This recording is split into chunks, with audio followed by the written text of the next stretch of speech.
Introduction générale. Définir la diaspora, entre rupture et continuité. Le mot diaspora du grec ancien diaspeiro signifie disperser, éparpiller. Il évoque, dès son origine, l'image d'un peuple projeté hors de son territoire tel un semis lancé au vent. Mais derrière cette notion de dispersion se cache une tension féconde, celle entre rupture géographique, politique, affective et continuité identitaire, culturelle, mémorielle.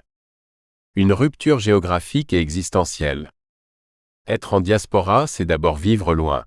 Loin du pays natal, loin de la terre des ancêtres, loin de la langue première ou des rites fondateurs.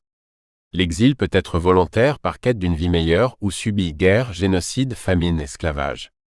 Dans tous les cas, il suppose un arrachement, à un territoire, à une communauté, à une histoire personnelle et collective. C'est une déchirure qui marque le corps, la mémoire et parfois l'imaginaire des générations suivantes. Mais la rupture ne se limite pas à l'espace. Elle est aussi émotionnelle. C'est la douleur de la distance, l'impossible retour, le regard à jamais tourné vers un là-bas fantasmé, regretté ou idéalisé. C'est aussi une rupture sociale, lorsqu'il faut s'adapter à des codes étrangers, une langue différente, une culture parfois hostile. Une continuité active et inventive. Pourtant, la diaspora ne signifie pas disparition. Elle transforme, elle recompose, elle prolonge. Le lien avec le pays d'origine demeure sous diverses formes, dans la langue parlée à la maison, dans les plats cuisinés, dans les fêtes religieuses ou nationales, dans la transmission d'un nom ou d'un récit familial. Ce lien peut être fort ou discret, assumé ou conflictuel, mais il persiste. Cette continuité n'est pas une simple conservation, elle est vivante, mouvante, parfois même créative. La diaspora adapte, traduit, recrée les traditions. Elle donne naissance à des cultures hybrides, à des formes nouvelles de loyauté. On peut être à la fois de là-bas et d'ici, parfois même d'un entre-deux.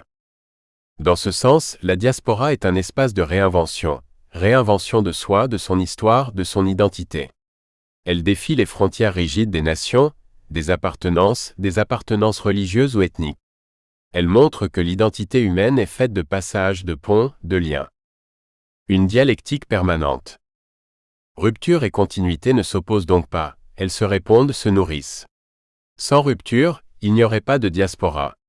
Sans continuité, il n'y aurait pas de mémoire ni de communauté diasporique. Cette tension fonde une condition diasporique unique, où la perte devient parfois richesse et où l'exil peut se transformer en ancrage renouvelé. Objectif du livre, comprendre les dynamiques des diasporas aujourd'hui.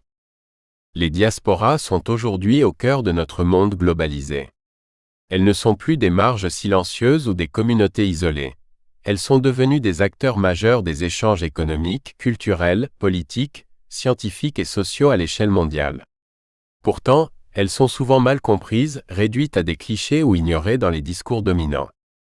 Ce livre vise à démystifier et à éclairer ce phénomène complexe, en posant plusieurs objectifs complémentaires.